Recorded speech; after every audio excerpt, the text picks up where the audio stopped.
That roughly translates to about $115,000 of today's money. The first lightkeeper was paid $100 per year. Around the shoreline, you'll notice a color gradient. It goes from turquoise to deep blue, and that represents depth change.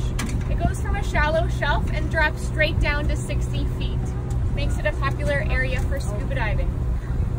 The deepest part of this harbor is 80 feet at the head of the harbor, and it gradually shallows to about 20 feet, and that's where the shipwrecks are resting. The first shipwreck is viewable downstairs through the glass bottom, or by looking on either side of the boat outside, either up here or out on the front of the boat. The captain's going to start to do slow turns, so it will be visible from both sides. If it's not first in your view, it will come into view. The second shipwreck is in too shallow of water for us to get on top of using the glass bottom, so everybody will want to view it by looking outside of the boat. If you can't find two shipwrecks, please find a crew member and we will point them out to you. The first shipwreck that we view is called the Sweepstakes.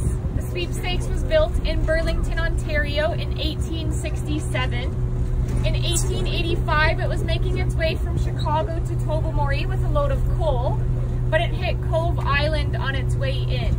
Cove Island is the largest island in the current National Marine Park. We will be cruising past it today.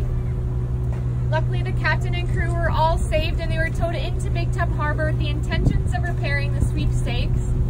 But when they got here, they quickly deemed that she was unrepairable. So what they did is take all the coal and expensive and valuable equipment off the boat, and they left the rest of it here. The Sweepstakes was a double-masted schooner, meaning she had two sails. She's primarily used as a sailing cargo vessel on the Great Lakes. She's 119 feet long, and she's been in the water where she is today for about 133 years, making her one of the best preserved 19th century shipwrecks of the Great Lakes. The second shipwreck that we're viewing today is called the City of Grand Rapids. She was built in Grand Haven, Michigan in 1879. In 1907, she was docked in Little Tub Harbor, where overnight she mysteriously caught fire. Because Tobermory was a lumber town at that time, the very little fire services, their protocol was to pull the boats on fire out into the bay to release them to burn in open water in order to prevent the town area itself from catching on fire. As they were towing out the City of Grand Rapids, however, she quickly burned right through her tow rope, and an easterly wind caused her to drift into Big Tub Harbor while in flames. She made it to the very end of the harbor and then sunk to the water line. The water put out all the fire and she fell onto her starboard side and sank to where she is today. The City of Grand Rapids was a double-decker steamship.